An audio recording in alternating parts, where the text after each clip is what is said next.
को लाना चाहते हैं, लेकिन उन्होंने दिखा दिया कि आप मंदिरों में जाओ, वहाँ पर पढ़ाई का, वहाँ पर जाकर के मंत्र पढ़ो, भूखे रहो, वहाँ पर दान करो, वहाँ पर सारी चीजें करो, आपके सारे कष्ट, पूजा पाठ करो, हनुमान चालीसा पढ़ो, अगले जन्म में तुम्हें राजा बन जाओगे। रिजर्वेशन होता, हमारा राज्यसभा में भी रिजर्वेशन होता, हमारा निजी क्षेत्र में भी रिजर्वेशन होता, अगर ये 16/4 के हिसाब से। देखिए, हम संविधान की बात कर रहे हैं, संविधान से देश चलता है, संविधान से सब तमाम नागरिकों के अधिकार मिलते हैं।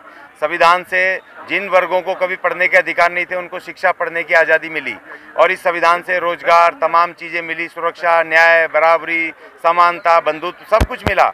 और इसीलिए इस संविधान की आज बात करनी है, चालीसा पढ़ना है, पूरे देश में जाके हम अपने लोगों के बीच में बता रहे हैं कि भैया ये तुम्हारे अधिकार हैं, ये अधिकार हैं, ये अधिकार हैं। और वो हनुमान चालीसा इसलिए कर रहे हैं कि 1950 से पहले वो जो स्थिति थी उसी स्थिति को लागू करना चाहते हैं। ना महिलाओं को अधिकार थे, ना छूतों को अधिकार थे, ना बैकवर्ड क्लास को अधिकार थे, ना किसी को अधिकार थे। तो हम इन अधिकारों को छीनना चाहते हैं, उन अधिकारों को लाना चाहते हैं, लेकिन उन्होंने दिखा दिया कि आप मंदिरों में जाओ, वहाँ पर पढ़ाई का, वहाँ पर जाकर के मंत्र पढ़ो, भूखे रहो, वहाँ पर दान करो, वहाँ पर सारी चीजें करो, आपके सारे कष्ट दूर होंगे। वो कहते हैं कि अगले जन्म में तुमने पाप किए थे, इसलिए इस जन्म में तुम ये हो, और अगले जन्म में तुम अच्छे, इस बार पूजा पाठ करो, हनुमान चालीसा पढ़ो, अगले जन्म में तुम्हें राजा बन जाओगे अपने आप। और हमारा महान संविधान ये कहता है कि तुमने कोई कुकर्म नहीं करे, तुम जितनी योग्यता प्राप्त करोगे उस योग्यता के आधार पे तुम चाय बेचते बेचते भी प्रधानमंत्री बन सकते हो, ये हमारा संविधान कहता है। निजी क्षेत्र में आरक्षण लागू करो, है अभी भी है? कहाँ है बताओ? आप कह रहे हैं कि मांग कर रहे हैं? हाँ, तो नहीं निजी, देखिए संविधान के आर्टिकल 16/4 में संविधान SC/ST को रिजर्वेशन का प्रावधान है, जो मूल अधिकार है, फंडामेंटल राइट है। ये बात समझने की है, उसमें ये नहीं लिखा है कि उनको कहाँ पर वो रिजर्वेशन होगा।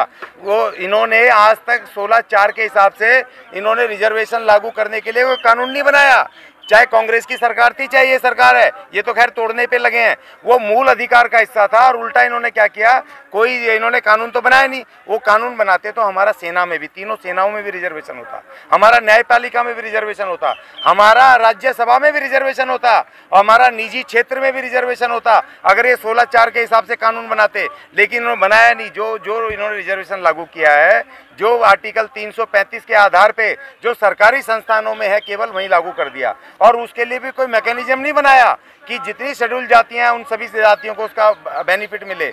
उसमें भी वो जो जिसको मिलता जा रहा है मिलते ही जा रहा है। तो हम ये कह रहे हैं कि भाई आप उससे 16/4 के हिसाब से कानून बनाओ, और हमें पूरे देश में 22.5% हिस्सेदारी चाहिए, वो चाहे धन में हो, धरती में हो, शिक्षा में हो, चाहे वो सेनाओं में हो, चाहे राज्यसभा में हो, चाहे किसी में भी हो, हमें 22.5% इस देश की हिस्सेदारी चाहिए। ये हमारी लड़ाई है। देश के प्रधानमंत्री तो वो काम कर रहे हैं, बताओ कहाँ कर रहे हैं? हमें तो नहीं दिख रहा। वो तो हनुमान चालीसा पढ़ रहे हैं। हनुमान चालीसा तो हमें अगले जन्म में मिलेगा, लेकिन अगले जन्म में मुझे पता नहीं होगा कि इस जन्म में मैं अशोक अज्ञानी था और मैंने क्या किया, है ना। वो तो अगले जन्म में देंगे, और हमारा संविधान बाबा साहब का कह रहा है कि इसी जन्म में मिलेगा। तो इसीलिए इस जन्म वाले को खत्म कर रहे हैं। वो अगले जन्म वाले मूर्ख नहीं बना सकते ना, इस संविधान से मूर्ख नहीं बना सकते ना, लेकिन उससे हनुमान चालीसा से मूर्ख बना सकते हैं कि अगले जन्म में मिलेगा, इस जन्म में नहीं मिलेगा। क्या लगता है सर, देश में लोग हनुमान चालीसा इस समय पढ़ रहे हैं, तभी आपको संविधान चालीसा क्यों याद आई?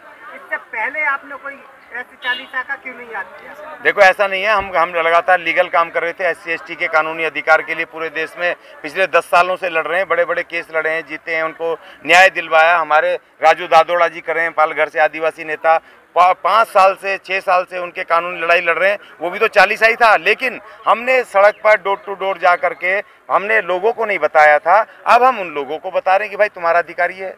इतना फर्क है। समाज में लड़ाई करवाना चाह रहे हैं, जैसे हिंदू मुस्लिम वो मस्जिद के सामने हनुमान चालीसा पढ़ेंगे, वो उसके सामने अजान पढ़ेंगे, तो आप भी चाहते हैं कि ऐसी भी जाके वहाँ पे संविधान चालीसा पढ़े? मतलब लड़ाई कहाँ जाके संविधान चालीसा तो पढ़ी जानी चाहिए। नहीं, कहाँ, हम तो यहाँ पढ़ रहे हैं जंतर मंतर पे।